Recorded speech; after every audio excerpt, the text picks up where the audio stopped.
San Antonio! Welcome to All Things San Antonio podcast with your host and favorite realtors, Brad Burns and Ken Carter. How you doing, everybody? We're excited to announce or have on today Leslie, another friend of mine from the SA Card House. We give them a little love. I meet the best people there, it seems. So the Narrow Path Sober Living is I want to call it, it's a company, it's a business, but it's also a passion of yours that you've started. And we're going to talk about that in a little bit. But first, give us the backstory. Tell us how you got to San Antonio. Tell everybody your last name because I didn't want to butcher it. So I was going to ask you if you could say it, Ken. It starts with an M. Yes, it does.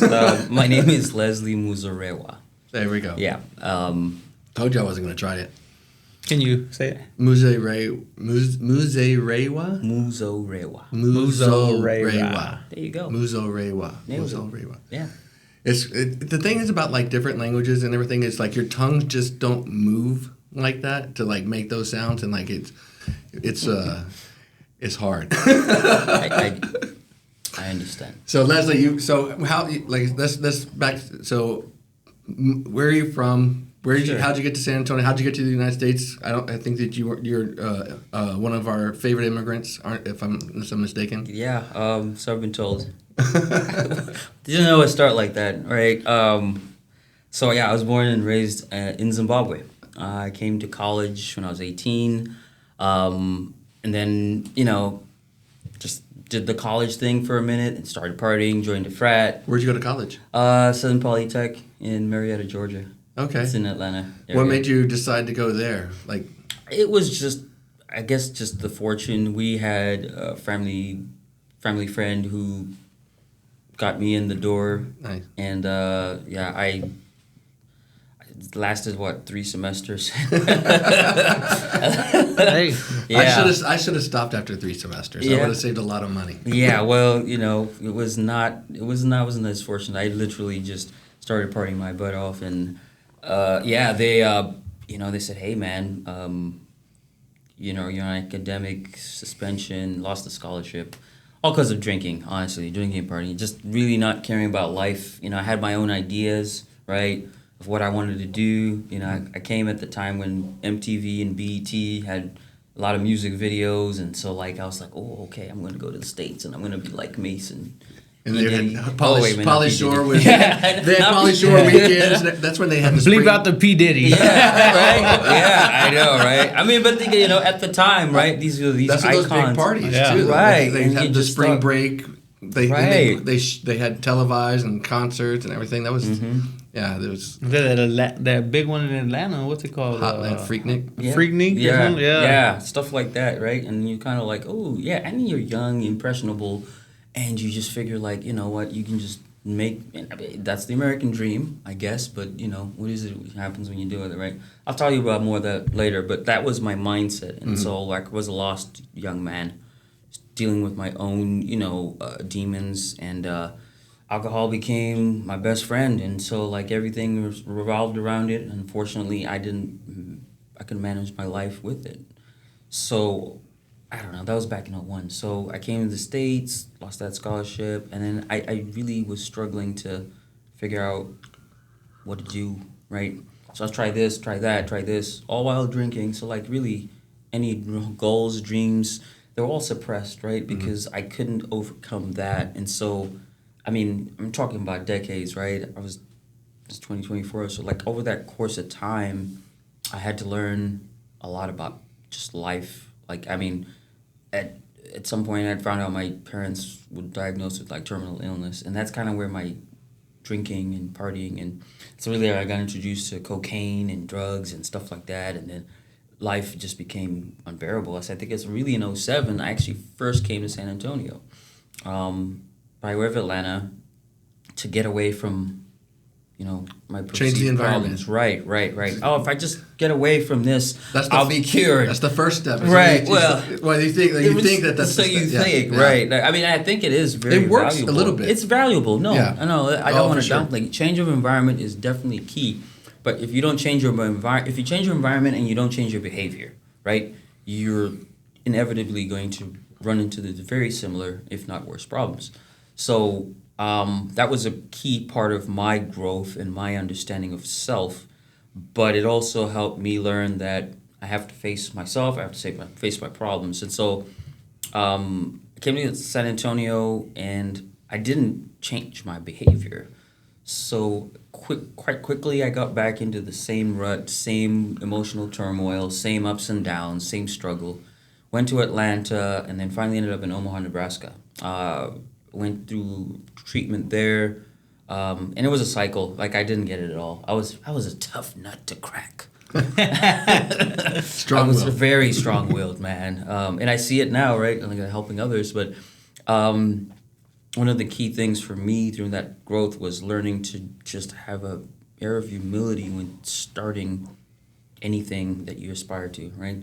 And understanding that it takes a great deal of resilience to really overcome, because apparently, right, we share this with probably either our kids or younger people we see going through struggles, and we share, some key values and principles that hopefully will guide them if they're willing to listen. And so that was my life lesson, right? And so finally, after a course of probably 6, 7, 8 years, right, I started to listen. So a lot of that advice that was carried through the time of me not listening was starting to sink in, right? Yeah.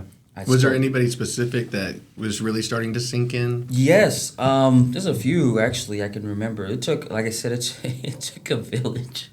But yes, there's a guy, he's big Irish teddy bear. His name's Pat McKernan.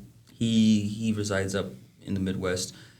He's somewhat of a mentor to me, and so his story is he used to be an Irish mobster, right, and cool. found God, and then he wanted to help show others, their lives can change, and that was, I don't know, it just resonated with me, right? Mm-hmm. Like, if he can change, surely I can change. And so I started to kind of just follow his path and meet a lot of people along the way, but it really didn't resonate fully and truly until I finally had to find that I'd step out on my own, because I'd kind of been,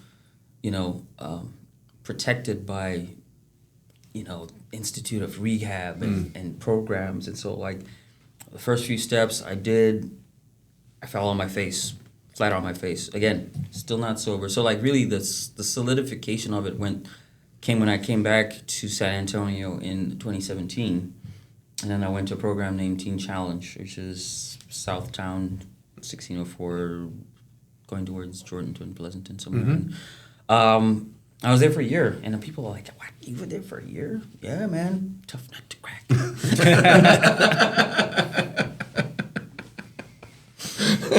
And I was, man, but I really learned about work ethic, endurance, right? Not getting in your way, being okay with acceptance. These broad principles that, like, they sound great to talk about, but do we practice them? Right? It's a lot harder to practice. Right. Yeah. It's easy to talk about it, especially it's the action. It's the action. Right. Nothing happens until you take some action. Exactly. That's good life principle right there. So yeah, I worked for them for a while, and I still had this desire to do something, and people would affirm it, right? They'd be like, "Man, you really gifted in working with people and doing these kind of things," and I think inherently I knew it, but how did I exercise it? Was it for my own, was it, cause, like, I guess when you're alcoholic and, or addict or someone who has that kind of mindset or congruency of thinking, you often tend to use your superpower to benefit yourself, right? We call it manipulation, right? That's what it's called. And so it was a matter of understanding how you can use it for good. It took a year, because I was a tough nut to crack.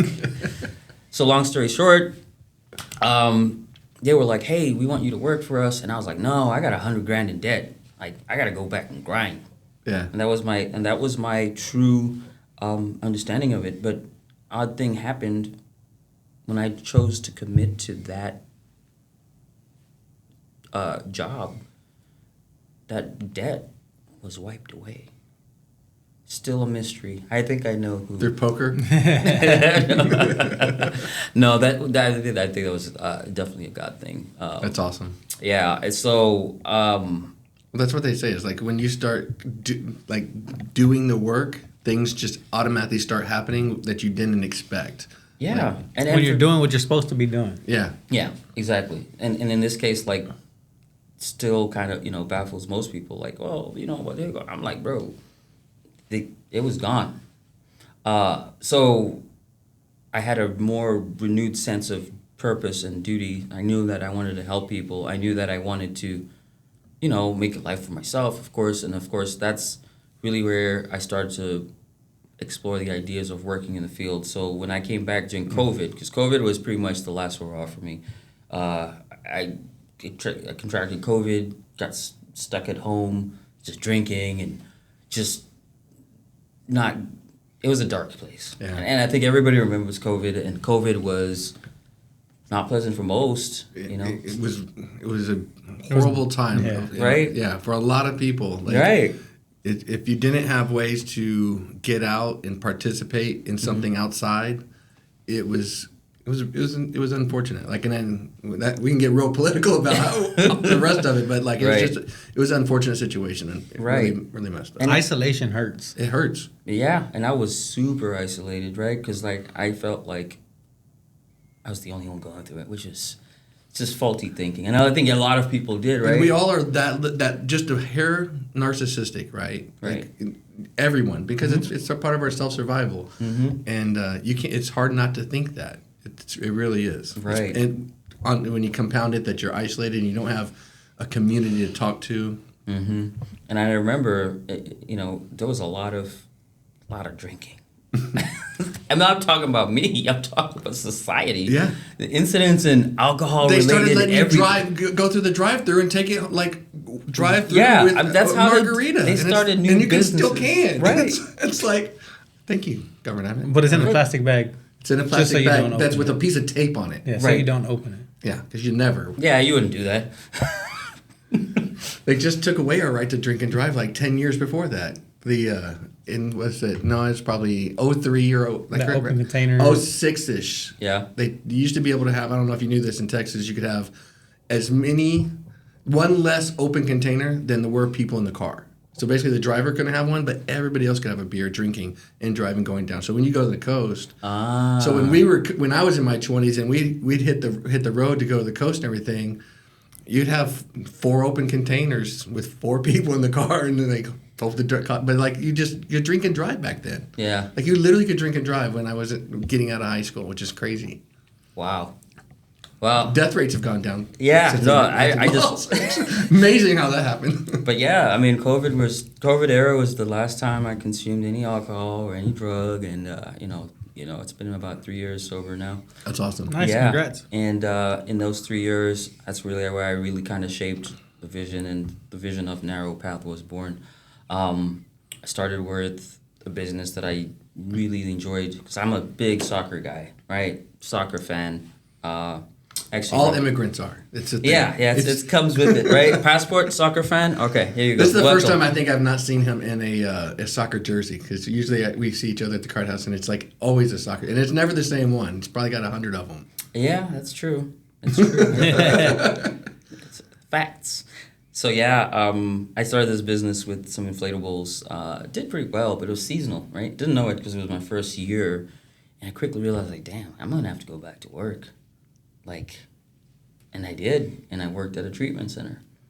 And fairly soon, right, I don't know, I was there like 3 months, they promoted me to the lead, and then they promoted me to managing the facility in a very short space of time. And for me, I don't know, for me it was not, I don't want to say it was shocking, mind-blowing, but it was more like affirmation, right? Like I'm on the right path. I'm on the narrow right path. That's right. And so I started working, managing facility, but that aspect of that job, managing employees, doing all this stuff, was not what I signed up for, right? Yeah. I wanted to work with people individually, right? I saw, it's still to this day, I have a lot of value in the one-on-one conversations and that engagement and seeing people, get it, or the lights come on, as they say. And that to me has far larger reward and keeps me stirred up in my passion, right?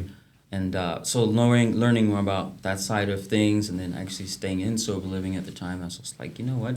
I noticed that guys would come in and go back to rehab because they didn't have certain things in place that would help them, support them. You know, not everyone is fortunate enough to have family to just bail them out. You know, some people have burnt bridges to a point where they're at the mercy of, you know, society, the government, or a community of people in recovery. And sadly, there's a lot of unfortunates, right? But that's where the vision or the idea came from, and I just told myself, I said, I think I can do better. And that's when we started Narrow Path. I started out, you know, by helping, actually managing a home that belonged to somebody else for a while, and I let them know, you know, one day I'm going to be taking off on my own. Let her know from the beginning, and you know, allow myself the time in the process to learn. Also start to emerge in our recovery community, you know, and I would say this past spring is when we launched, and we've done pretty well so far. We've got a men's home and a women's home. We are, you know, on the verge of a couple more, but you know, it's systematic, and you can only grow as far as big or as quick as your best resources, which are the human resources, right? Yeah. Because each home is managed by what they call a house manager, who is primarily there to ensure that people are not, you know, tearing the place down. That's a given, but you know, they're engaged in the program of recovery. Yeah. AA, NA, CA, Celebrate Recovery, Smart Recovery, Refuge Recovery. There's so many recovery programs out there now, and fellowships, since, you know, its inception. But that, tied with the housing aspect, keeps people safe and have a safe, clean environment for them to grow. Because sometimes when you get out of treatment, going back to your girlfriend is not an option. Again, change the environment. Right. And a good nurturing environment. Yeah. Like, you can change your environment if you don't change your behaviors, but if your environment can help change those behaviors, right? You see other people walking day by day in this new life, right? That you're not accustomed to. Hopefully you're a little curious, right? For sure. And if you have that desire, the two merge into a full-on engagement and thriving, industrious effort to change your life. I've seen it not only in my life but in so many others. But yeah, there's a lot of work involved. You know, not just the individual, but then from the people that surround him, like the house managers and people like myself. So like when I started this, my hope and goal was like, okay, we're not just gonna say, hey, here's a bed, pay rent, go to meetings. What is it about you? Let's see you at your unique point in life and your unique struggles. How can we help that? Yeah. And that, to me, is the narrow path difference. And so we're starting to get, you know, a lot of good attention. A lot of times these people, the first time they've ever been seen as an individual necessarily. Like, Yeah, big they've just time. been grouped in with everybody else, or Yeah. their crowd, their friends, and they're all doing this, and then and seeing them for the first time as them. Yeah, and you know what's funny is, like, for so many years, right, I watched so many of my peers take off and do wonderful things. I'm talking about people who are Hollywood actors that I went to school with, right? People in government that I went to school with. And it used to piss me off, right? Because I'm like, damn, that shouldn't be me. Yeah. Right? And somewhere in the back of my head, not knowing that all of that was going to be purposed and repurposed for a purpose down the road. And some of these guys are now reaching back and saying, hey, man, how did you do it? And I'm like, what? No way. You? It's crazy when you stop focusing on others and start focusing on ourselves. Mm-hmm. That what we can do and what people see us doing. Right. And so that was just amazing, because I was just like, again, I felt that sense of validation that I'm on the right path. And so, you know, just recently, like, just seeing this all develop and take shape has been amazing. You know, I don't take it for granted, you know, I share it quite often when I talk about it. Like, I truly feel, honored and blessed to have this role. But in so doing, we're getting to a point where we want to let people know that we're obviously serious and it's not fly by night, truly passionate about the work. And so we want to, grow to a point where we can be noticed. Maybe not just here, but, whether it's another couple 100 miles east or 90 miles north or 250 miles norther. Well, you talked about the house a couple times or everything. Let's dig into that side of it and everything. Like, what makes a good sober living house for you? In if the public, like for me, or right, like a third grader, explain to the world. Yeah, no. So I mean, the premise is really simple, right? It's a house that hosts sober living. So living sober is definitely a requirement. There's house rules, right? Because you have so many people, right? There's chores that are going to be assigned because you need to keep the house clean and in order. And then there's the recovery piece where you're required to attend some sort of recovery or engage in it. And some people might have come from treatment but still need more of that hands-on. So like people might go to IOP, some portion of the day. Like we work with a few treatment centers where we actually take them to IOP. Which is, I wouldn't say unprecedented, but it's definitely rare in sober livings. Like most just operate from, I'm in recovery, this is my way of giving back, right? Yeah. Full stop. And kudos to them. But, for those who truly want to gain that transition from hopeless, don't know what to do with my life to, I have a dream, I have a vision for my life, it's restored. It takes a lot more work. Mm-hmm. It really does. And so that's kind of what I believe that Narrow Path stands for. So if somebody comes out with no ID, no social, we're going to take them to the Social Security office, we're going to take them to the DMV, we're going to take them to all these places so that when they start looking for work, right, they actually have those tools. They can get a job. Right. In other instances, it may not be as fortunate. They'll be like, oh, okay, well, good luck with that, By the way, rent's due on Friday, that kind of thing. So it's evolving. How many people are usually living in a home? It varies. You could have as few as 5 or 6 to as many as 12. It depends on the house, the structure of the house. Some people make mods to the house to make more accommodations, but primarily it is somewhere in the range of 6 to 12, depending on the size of the home.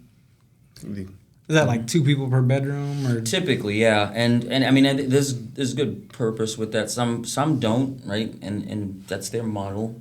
Ours, we have shared rooms because it provides a little accountability.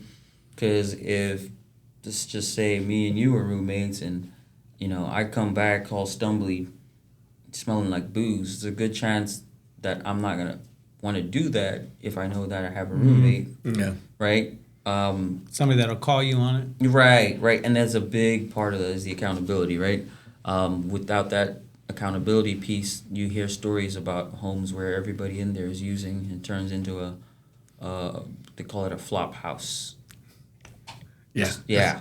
That's not what we're looking for. That's not what we're looking for. That's not what that's we stand the antithesis of what we're looking for. Right. So I can tell you, and I apologize, you have to remind me the judge's name, but I know that y'all have done a lot of great work in the community.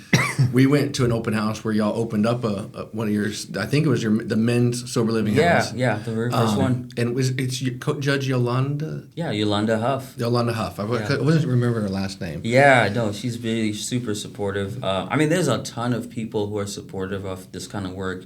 And I kind of foresee a point where it's no longer kind of like, let's find where we can fit in, but we'll have what we call a place for ourselves, right?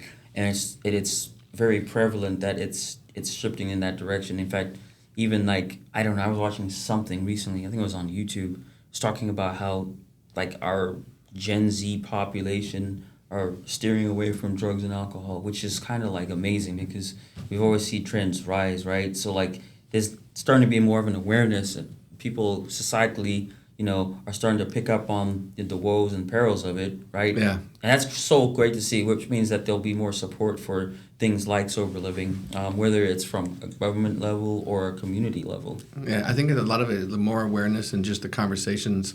I think kids today are spoken to more like adults than kids when I was a kid. Like we were talked down to as kids, and you're not going to understand the world, and just say no and why because I said so, right? And no understanding of what's the not understanding of the consequence other than getting a spanking, right? Right. Metaphorically speaking, right? And our kids today, not me, they bro. know everything. Not me.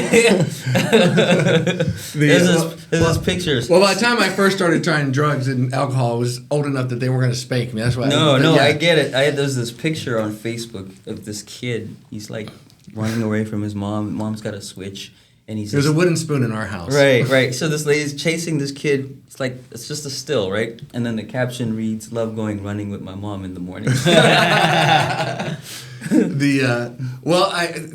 do want to shed light on an unfortunate incident, though. At the same time, I appreciate you kind of giving us all your backstory and stuff like that. Yeah. At that open house, the one that we went to, it has not fared so well. Not because of narrow path and the good souls living in the home, right? But you had tell the situation. Oh well, I mean it's so as a business, it was started as a joint venture with an investor, right? Of course, I won't be referring to anyone by name due to the ongoing situation. We have a situationship. Yeah, well, they really.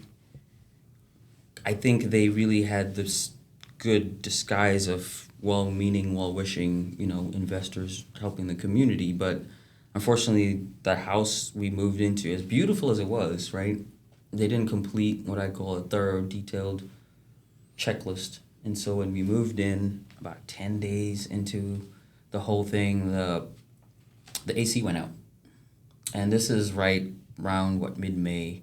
Things it's hot, kicking. Yeah, it's kicking up. Bro. Already hot. You already well, we know, talked bro. about it. Remember, we were like, "Oh, they did all this nice stuff." But yeah, that's what I was saying. We see things here and there. Mm-hmm. Yeah. They put some lipstick on it.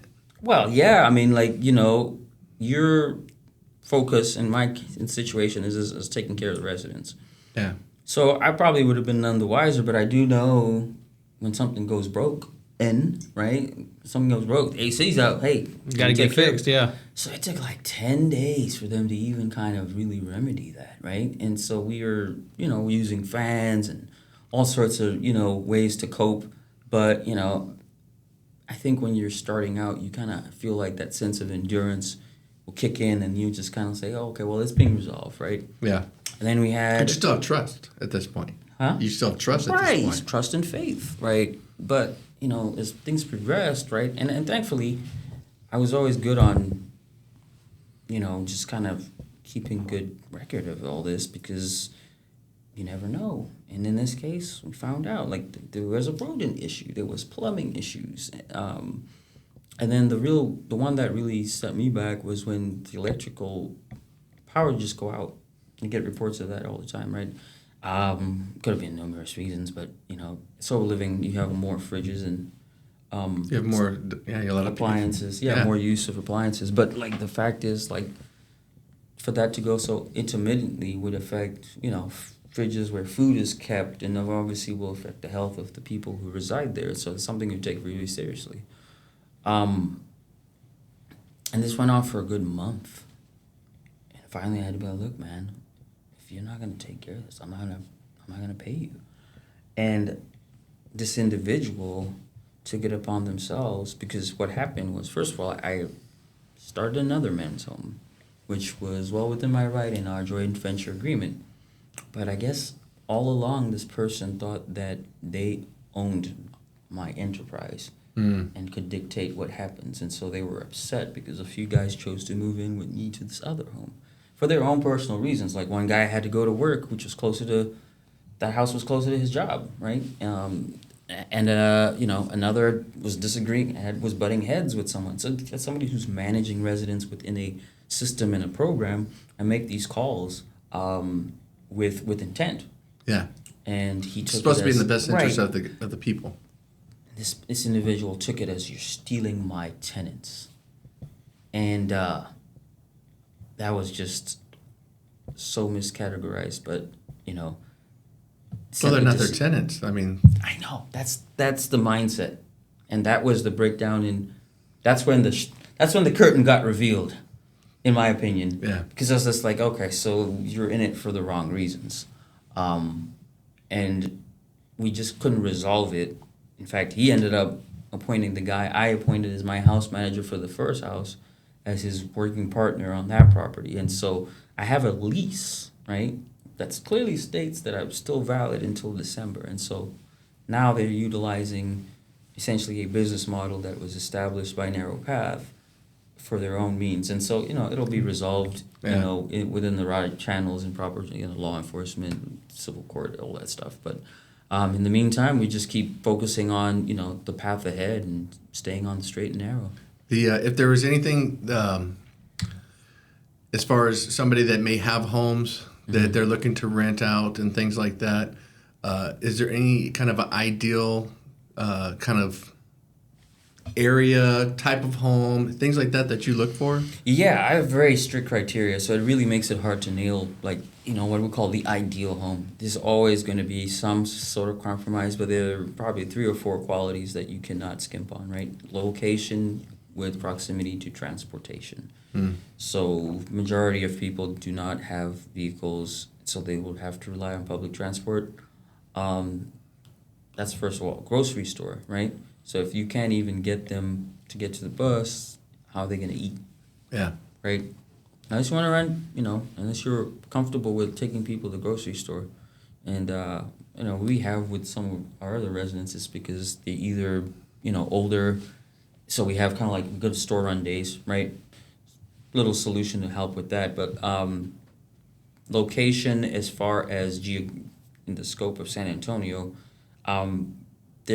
I don't think there's a limitation to that. It's just really, they're what we call recovery hubs, pockets of town where there's AA clubs or treatment centers and things like that. So you want to make sure that you're thinking about the eyes and the lives of the people you're serving, right? So it could be a great deal on paper. You could pay $50 a month in rent, but if it's out in Pleasanton, nobody's gonna want to come, right? So it has to be within the metro, at least for the sake of what you're trying to accomplish. If you're trying to help people get back on their feet, because they need to be able to transit to and from work. And then I guess the last one is really the neighborhood, right? The neighborhood has to be fairly blended and not so exclusive that you stick out and become the target of the wrong attention. Yeah. And from what I've heard and going to the open house and listen to the judge speak and things like that, most sober living houses are great neighbors in these communities because they have a chore list and they have things, they've got responsibilities that they're doing because it's part of their daily task just to live in a lot of ways, right?